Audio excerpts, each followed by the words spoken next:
Itu di FBI ya kan?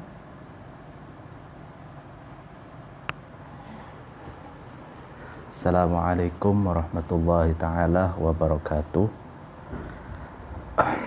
Alhamdulillahirabbil alamin wa bihi nasta'inu ala umuri dunya waddin.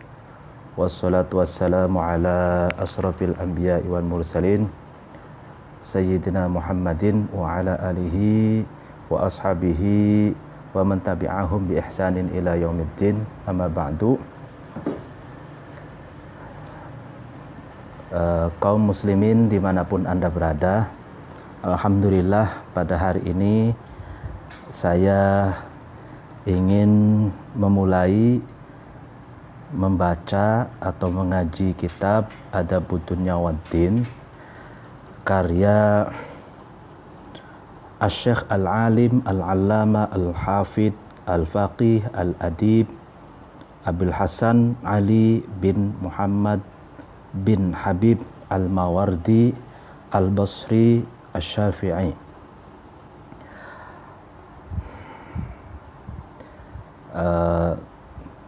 Sebelum mengaji, mari kita membaca Al-Fatihah terlebih dahulu ila hadratin Nabil Mustafa Muhammad sallallahu alaihi wasallam wa ala alihi wa ashabihi wa man tabi'ahum bi ihsanin ila yaumiddin. Al-Fatihah.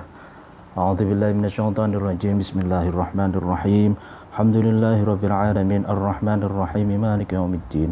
Iyyaka na'budu wa iyyaka nasta'in ihdinas siratal mustaqim siratal ladzina an'amta 'alaihim ghairil maghdubi 'alaihim waladdallin. Tsumma ila hadratin khususan muallif hadzal kitab Adabud Dunya Waddin Asy-Syaikh Abul Hasan Ali bin Muhammad bin Habib Al-Mawardi Al-Basri Asy-Syafi'i. Al-Fatihah. A'udzu billahi minasyaitonir rajim. Bismillahirrahmanirrahim. Alhamdulillahirabbil alamin arrahmanir rahim maliki yaumiddin. Iyyaka na'budu wa iyyaka nasta'in ihdinas siratal mustaqim siratal ladzina an'amta 'alaihim ghairil maghdubi 'alaihim waladdallin. Amin. Bismillahirrahmanirrahim.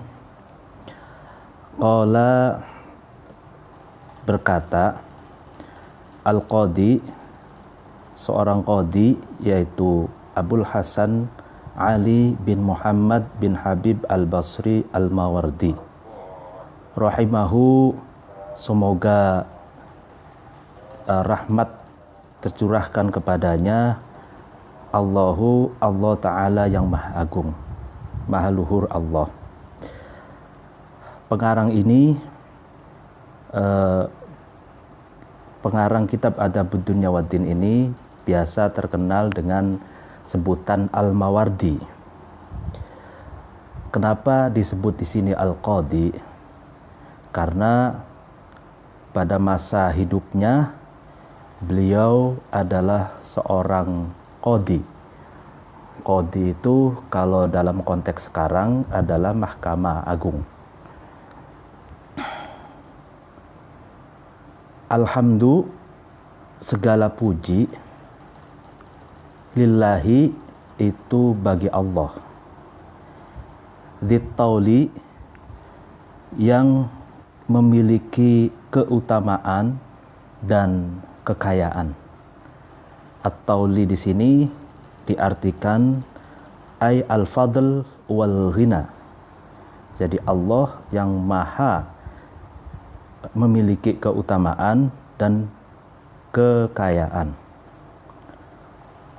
Wal alai, dan kenikmatan. Wa shalla, dan membaca sholawat atau mencurahkan rahmatnya Allah ala sayyidina, atas kagungan kita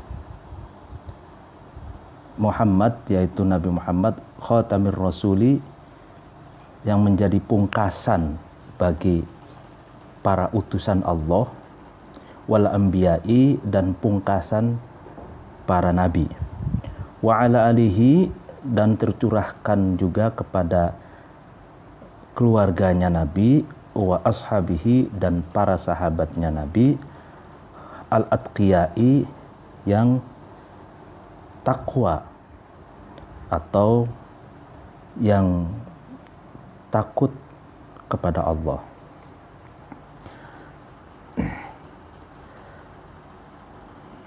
Amma ba'du, fa inna syarafal matlubi, maka sesungguhnya mulianya sesuatu yang dicari, bisyarafi nataijihi, itu dengan sebab mulianya buah yang dapat dihasilkan darinya. Artinya sesuatu yang dicari itu bisa dikatakan mulia karena buah yang dapat kita petik darinya itu mulia. Wa adima khatarihi, dan mulia agungnya derajatnya matlub, derajatnya yang dicari, bikatroti manafi'ihi, itu dengan sebab memiliki kemanfaatan yang banyak atau dengan banyaknya kemanfaatan. Artinya matlub, sesuatu yang dicari itu memiliki derajat yang agung disebabkan mengandung kemanfaatan yang banyak. Wa bihasabi manafi'ihi, dan dengan dilihat kemanfaatan dari matlub atau sesuatu yang dicari, tajibu, wajib, atau peninjauan atas kemanfaatan matlub itu, tajibu, wajib, al-inayatu, yaitu sungguh-sungguh, bihi, dengan matlub itu. Artinya kemanfaatan sesuatu yang dicari itu tergantung kita bersungguh-sungguh meraihnya. Kalau kita ingin meraih kemanfaatannya, maka kita wajib bersungguh-sungguh meraihnya. Wa ala qadril inayatihi, dan atas kadar kesungguhan, bihi, dengan matlub, yakunu, ada ijtina'u tamrotihi, yaitu memanen buah matlub itu. Artinya seberapa sungguh-sungguh kita meraih sesuatu yang kita kejar, matlub, maka sebesar itulah kita dapat memanen buahnya. Artinya kalau kita sungguh-sungguh, nah kadar kesungguhan kita itu menentukan seberapa besar kita mampu memanen buah dari matlub itu, buah dari sesuatu yang kita cari itu.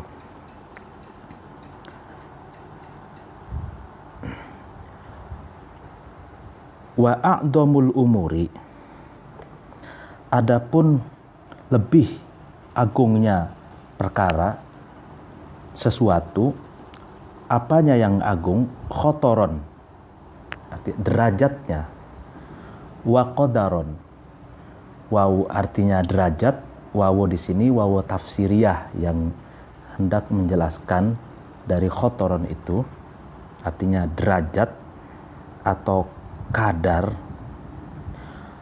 wa a'ammuha, dan lebih umum, lebih universalnya sesuatu itu. Apanya yang lebih universal?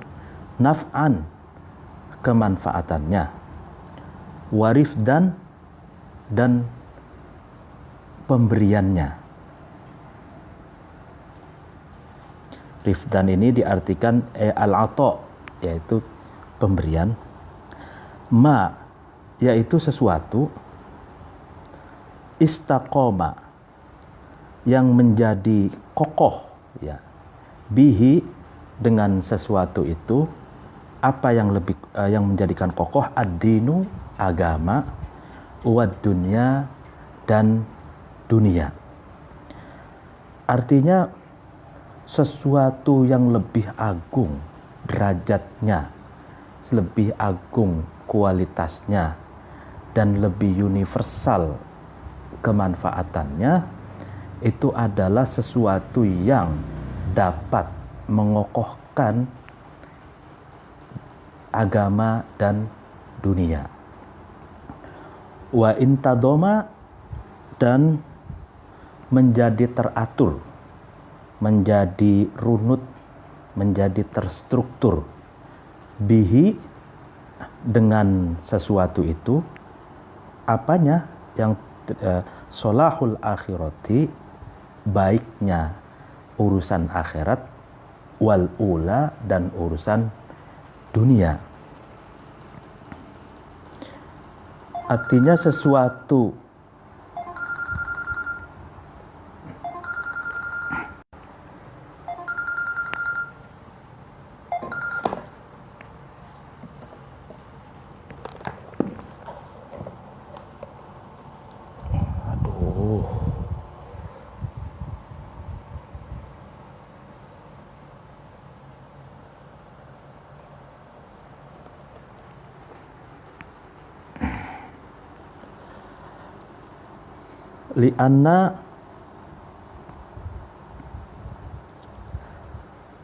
li'anna bi istiqamatid dini, karena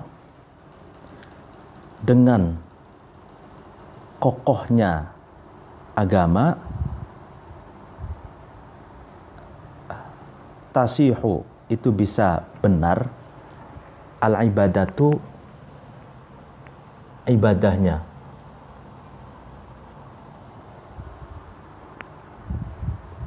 Itu ibadahnya menjadi benar karena agamanya kokoh. Wa bisolahid dunya, dan dengan baiknya dunia, tatimu, menjadi sempurna, as-sa'adatu, kebahagiaan. Jadi dalam paragraf ini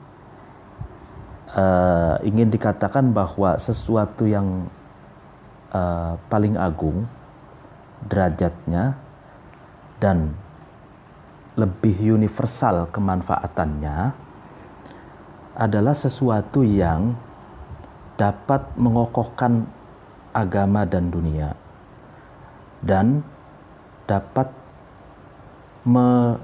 mengatur, menteraturkan kebaikan akhirat dan kebaikan dunia. Karena dengan kokohnya agama, kita dapat menjalankan ibadah dengan benar, menjalankan ibadah dengan tentram, dan dengan baiknya dan kokohnya dunia, maka kita dapat mendapatkan kesempurnaan as-sa'adah, yaitu kebahagiaan. Artinya penulis ini ingin mengatakan bahwa agama itu, Islam itu tujuannya adalah untuk baik dunia dan baik akhirat, baik urusan ibadahnya dan juga rapi dalam urusan dunianya. Waqad tawahaitu. Nah, Ini latar belakang penulisan, betapa pentingnya urusan dunia dan akhirat, betapa pentingnya urusan dunia dan agama, sehingga waqad tawakhaitu, saya sungguh-sungguh bertujuan gitu. Bihadal kitabi, dengan kitab ini, artinya tujuan menulis kitab ini, al isyarata, yaitu memberi isyarat, ila adabihima, kepada adab keduanya, yaitu adab urusan dunia dan adab urusan agama. Wa tafsili ma ujmila min ahwalihima, dan memerinci, menjabarkan ya sesuatu yang masih global dari tingkah atau keadaan atau ahwal, keadaan-keadaan keduanya, yaitu agama dan dunia. Ala a'dalil amrayni, atas keberimbangan dua hal itu, yaitu artinya tujuan penulis dengan menulis kitab ini yaitu ingin menjelaskan tentang etika atau adab agama dan dunia secara berimbang. Min ijazin, tapi cara penyampaiannya itu ringkas, wabastin, dan terpaparkan dengan luas. Artinya singkat tapi isinya luas dan mendalam gitu. Ajma'u, ini hal ya, hal itu bagaimana caranya saya menjelaskan etika agama dan etika dunia itu. Ajma'u, saya mengumpulkan, mengkodifikasi, fihi, di dalam kitab ini, baina tahqiqil ulama'i, di antara pendapat yang kokoh dari para ulama faqih atau ahli fikih, wa tarqiqil udabai, dan lembutnya, ya kan, lembutnya tutur kata dari udaba. Udaba itu ahli sastra atau sastrawan. Falayanwu, sehingga tidak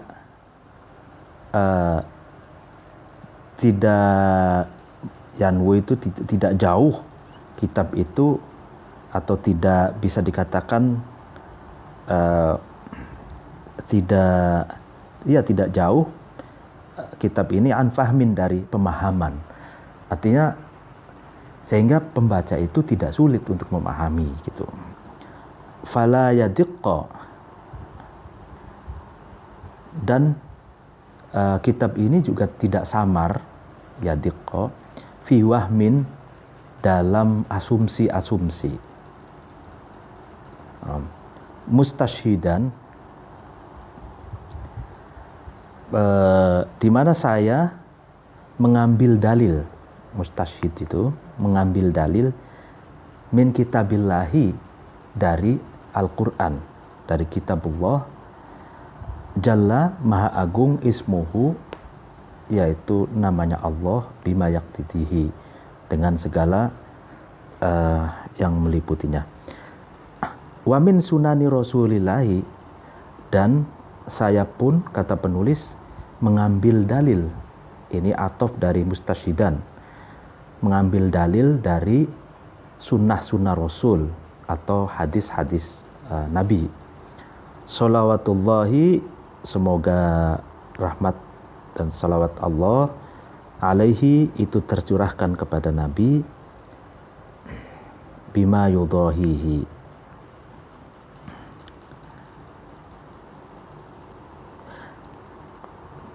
Bima dengan sesuatu yudohihi yang menyerupai sesuatu itu terhadap merujuknya ini terhadap rincian. Artinya penulis dalam menulis etika agama dan etika dunia itu dengan mengambil pandangan-pandangan fuqaha dan sastrawan gitu, sehingga mudah untuk dipahami dan tidak samar. Di samping itu juga mengambil dalil dari Al-Quran dan dari hadis, sehingga tidak samar gitu. Summa kemudian muttabi'an, lalu saya menyertai pula dalika terhadap pengambilan dalil itu, menyertai bi amtalil hukama'i, dengan kalam-kalam misal, dengan kalam-kalam wisdom dari para bijak bestari, wa adabil bulaghai, dan sastranya para ahli balaghah. Balaghah itu kalau dalam sastra Arab itu sastra tertinggi gitu. Wa aqwali syu'ara'i, dan juga mengambil pendapat-pendapatnya para ahli syair atau ahli puisi. Nah, kenapa penulis Al-Mawardi itu dalam memaparkan tulisannya itu dengan mengkolaborasi, ya kan, mengkolaborasi antara pendapatnya ulama fikih, lalu sastrawan, Al-Quran dan hadis, kalam hikmah,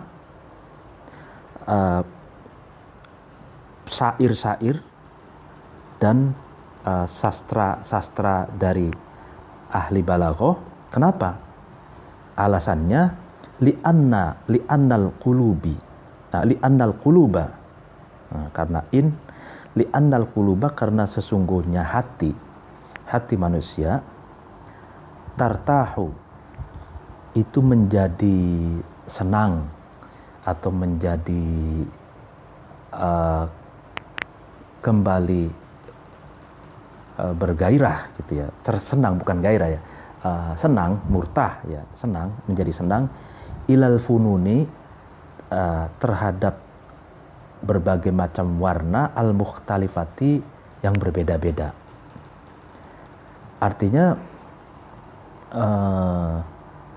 karakter hati manusia itu senang jika membaca tulisan yang di dalamnya itu ada kolaborasi yang warna-warni, tidak monoton gitu.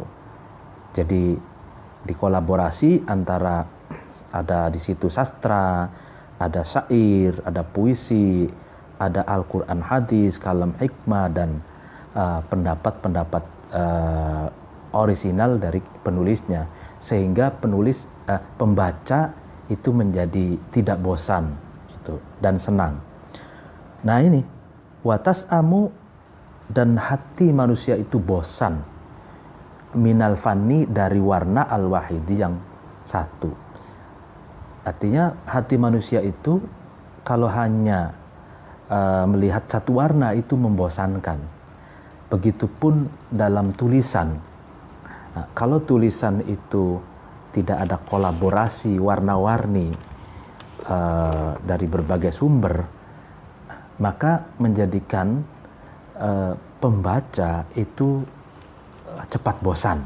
Seperti itu. Wa qad qala, dan sungguh telah berkata Ali ibni Abi Thalib, sahabat Ali bin Abi Thalib, radhiya semoga meridhoi, Allah anhu kepadanya, atau karamallahu wajhah juga bisa. Apa yang dikatakan Ali? Innal quluba, sesungguhnya hati manusia, tamalla'u, itu bosan.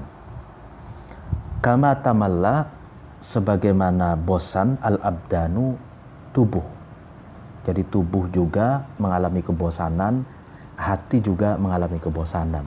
Sehingga kita ketika merasakan bosan, kita sering mager, sering malas dan lain sebagainya, itu karena tubuh sedang mengalami kebosanan. Hati juga mengalami kebosanan, begitu. Fa'ahdu, maka berilah kamu, ya kan, ilaiha, kepada hati, toroikal hikmati, terhadap berbagai indahnya kalam hikmah, gitu. Toro ifal hikmati, berbagai keindahan kalam hikmah. Faka'anna hadal uslub, maka uslub atau cara penulisannya ini, gitu. Yuhibbut tanaqqul, itu mencintai, yuhibbu mencintai, at-tanaqqul, bolak-balik, artinya zigzag, fil matlubi, dalam sesuatu yang dicari. Min makanin, dari satu tempat, ila makanin, kepada tempat yang lain. Artinya gini,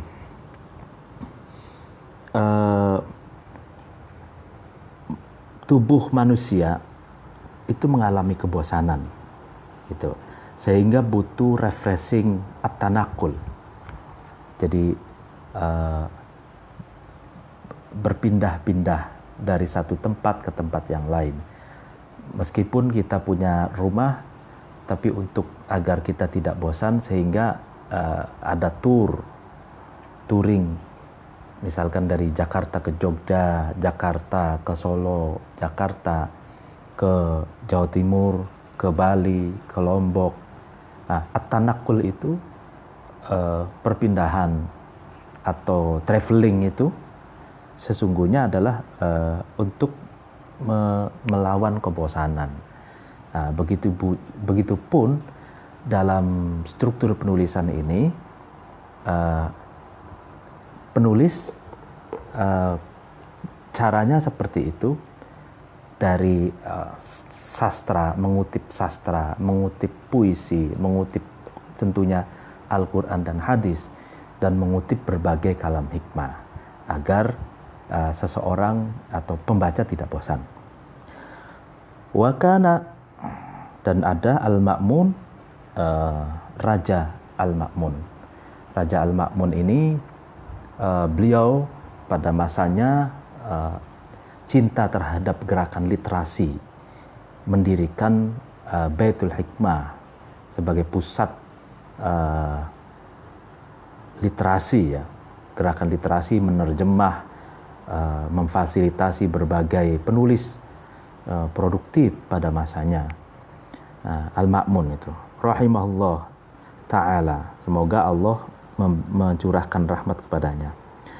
Yantaqilu, itu sering melakukan traveling, kathiron, ya, melakukan traveling atau berpindah-pindah dengan banyak fidarihi, dalam rumahnya, min makanin, dari satu tempat, ila makanin, ke tempat yang lain.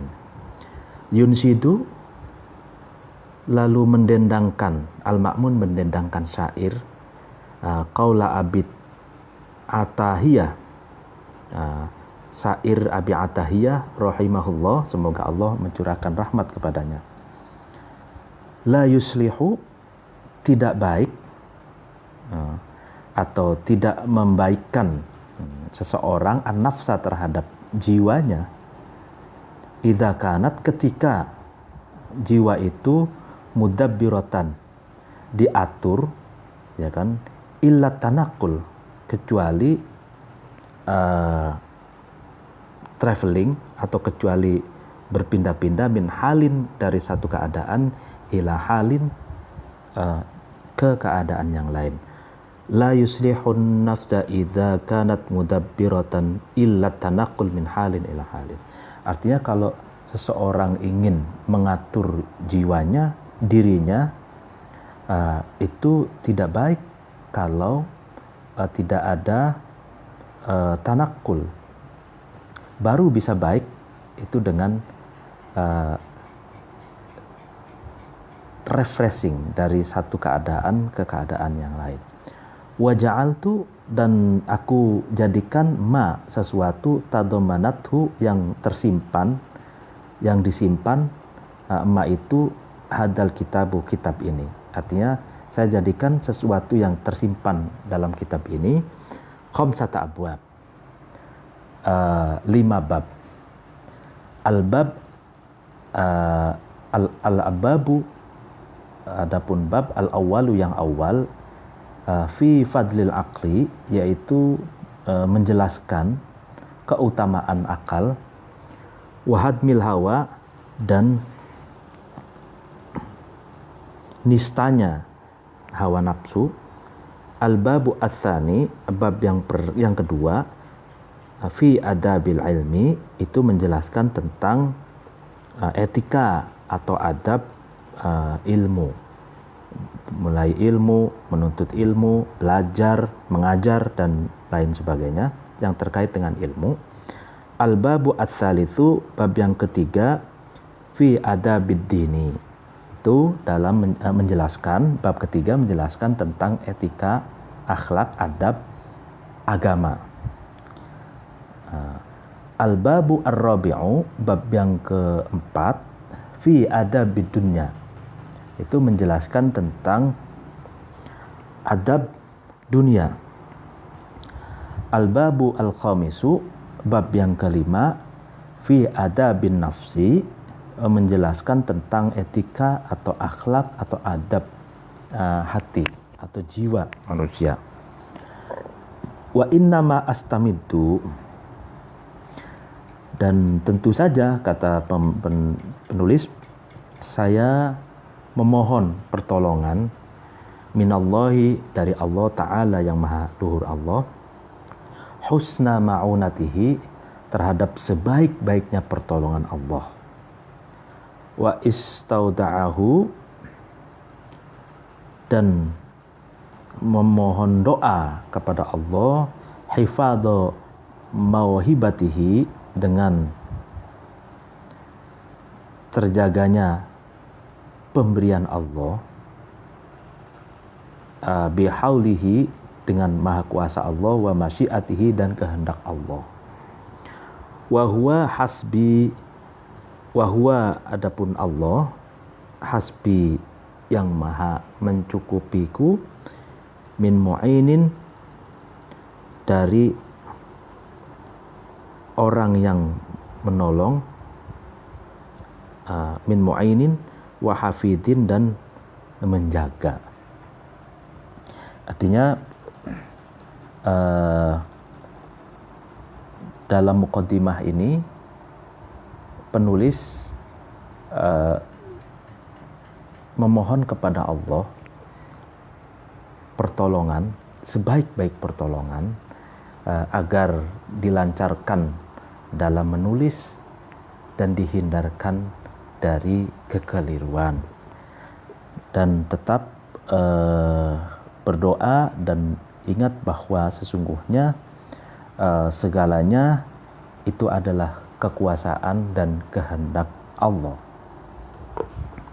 Itu muqaddimah kitab Adabud Dunya Waddin.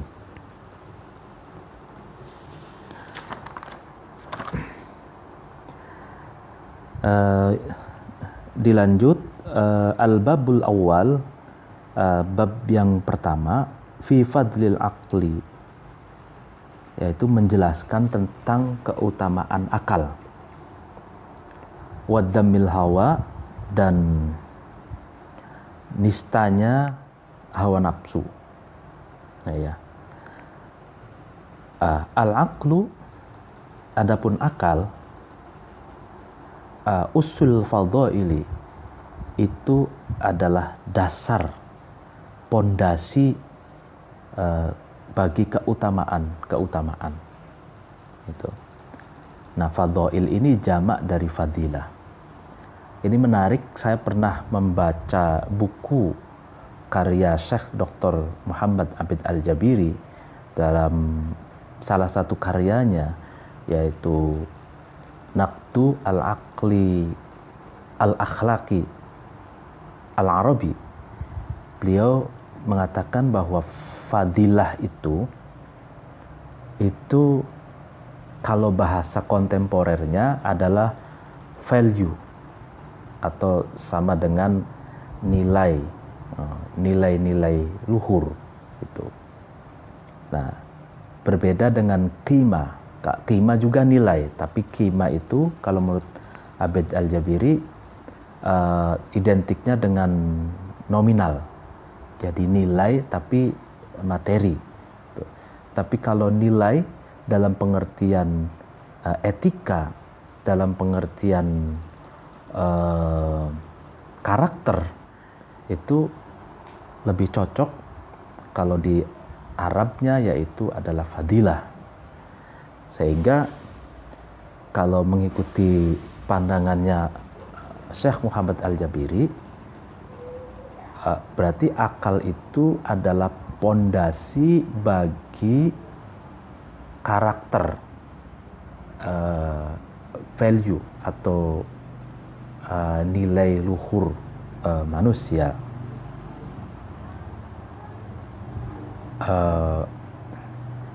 I'lam, ketahuilah, anna likulli fadilatin, sesungguhnya bagi setiap keutamaan itu usan, itu ada dasarnya. Walikulli adabin, dan bagi setiap adab, setiap akhlak, setiap etika, yanbu'an, itu memiliki ceruk, memiliki sumber mata air. Yanbu' itu diartikan al-ainu al-mutafajjirah bil ma. Jadi setiap adab memiliki yanbu, memiliki ceruk, memiliki sumber mata air. Nah, apa itu wa usul fadhaili? Adapun pondasinya keutamaan-keutamaan, wa yanbu'ul adabi, dan ceruk atau mata airnya etika, akhlak, huwa, yaitu al-aqlu, akal. Jadi menurut Imam Mawardi, bahwa pondasi fadilah dan keutamaan dan sumber mata airnya akhlak itu adalah akal. Alladzi, yang ja'ala, menjadikan Allah lidini, bagi agama, aslan, sebagai pokok gitu. Walidunya, dan bagi dunia, aimadan, sebagai saka atau cagak kalau bahasa. Nah, jadi akal itu oleh Allah dijadikan sebagai pokok bagi agama dan imad, cagak bagi dunia. Sehingga Rasulullah mengatakan la dina liman la aqlalahu, tidak ada agama bagi orang yang tidak berakal.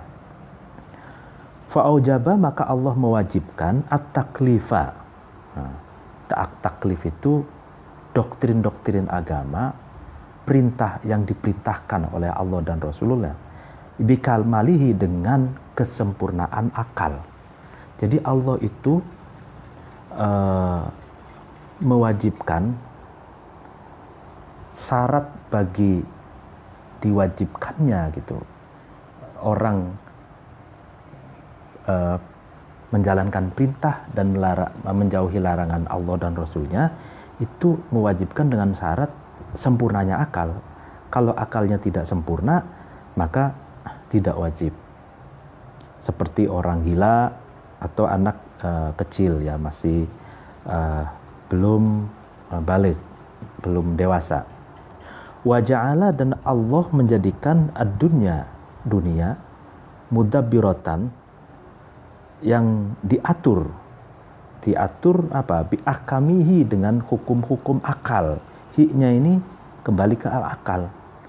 Jadi Allah itu menjadikan dunia itu menjadi teratur itu dengan hukum-hukum, dengan hukum-hukum rasionalitas, dengan akal gitu.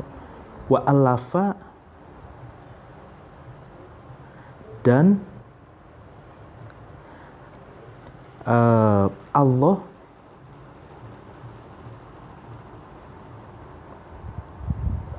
merukunkan. Allafa itu sebenarnya cinta, merukunkan, menjalinkan tali kasih, gitu kan. Bihi, dengan akal, baina khalqihi, di antara makhluknya. Gitu. Artinya Allah itu menciptakan akal, itu tujuannya juga adalah agar sesama makhluk itu bisa rukun ma'a ikhtilafi himamihim, serta rukun itu ketika, ya bisa dikatakan ketika terjadi perbedaan tujuan atau perbedaan vested interest, atau adanya perbedaan pendapat, adanya perbedaan pilihan. Itu Allah menciptakan akal itu agar sesama makhluknya, meskipun terjadi perbedaan tujuan, mereka tetap rukun. Itu. Wa ma'aribihim, dan perbedaan hajat manusia. Jadi Allah itu menciptakan akal, ya kan, agar sesama makhluk itu tetap ulfah, ya, saling mengasihi, saling respect, gitu, saling rukun di tengah-tengah berbagai perbedaan, gitu, baik perbedaan pandangan, perbedaan hajat, perbedaan kepentingan, perbedaan pilihan, perbedaan ras, dan lain sebagainya. Itu di tengah-tengah perbedaan itu Allah menjadikan kita manusia berakal, dan akal itulah yang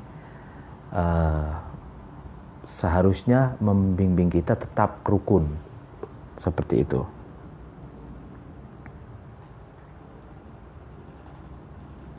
Wa tabayuni aghradihim, gitu kan, dan beda-bedanya tujuan, wa maqasidihim, dan beda-bedanya maksud. Itu. Artinya apapun perbedaannya, dengan akal itu tetap kita bisa menciptakan kerukunan, gitu, menciptakan ulfah, gitu ya.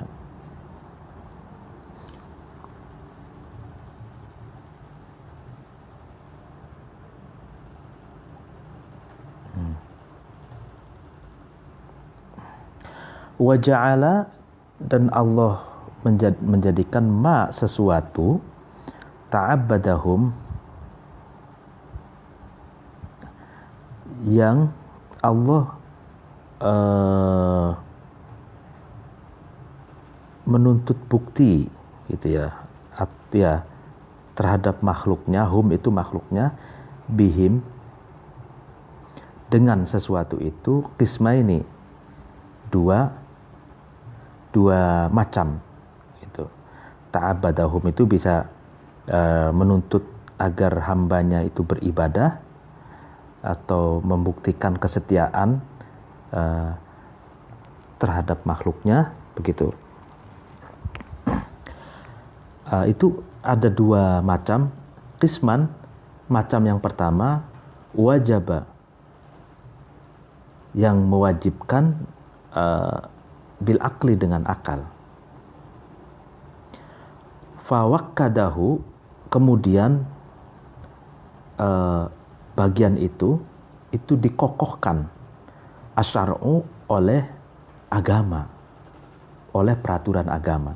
Artinya gini,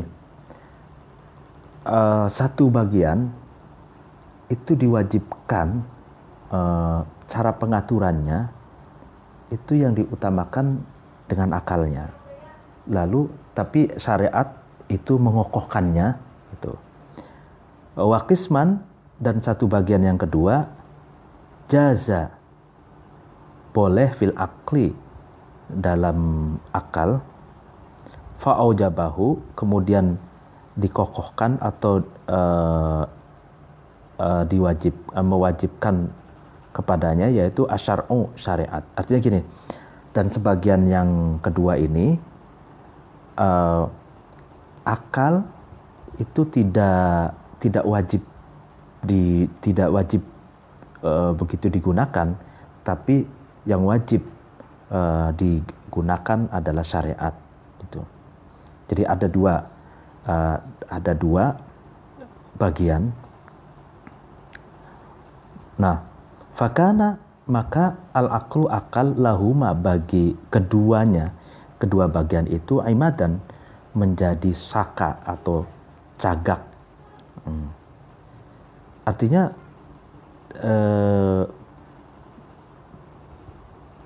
Allah itu menuntut ibadah kepada makhluknya, atau bukti terhadap makhluknya itu menjadi dua bagian. Bagian yang pertama, akal itu wajib berperan di dalamnya, sedangkan syariat itu mengokohkannya gitu. Dan yang kedua, bagian yang kedua, akal itu boleh digunakan gitu. Tapi di situ yang wajib digunakan adalah syariat. Artinya syariat wajib digunakan, tapi akal pun boleh digunakan di dalamnya. Artinya dari berbagai keadaan itu akal itu sebagai imad gitu, kata.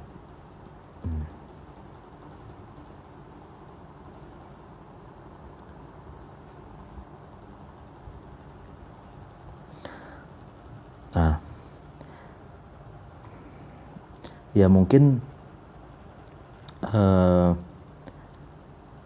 sampai di sini dulu pengajian kita, karena ini sebenarnya untuk tes boya, apakah boya yang saya beli ini cukup jelas digunakan. Mudah-mudahan jelas. Nanti coba kita cek suaranya, dan nanti kita lanjutkan lagi pada pertemuan berikutnya, masih tetap tentang keutamaan akal, karena ini masih uraiannya masih panjang tentang akal. Jadi intinya bahwa di dalam bab pertama ini, bahwa akal ini memang makhluk yang diciptakan oleh Allah untuk kita gunakan gitu, sebaik-baiknya, untuk kebaikan kita dan kebaikan umat manusia serta lingkungan. Wallahul muwaffiq ila aqwamit thoriq. Wassalamualaikum warahmatullahi wabarakatuh.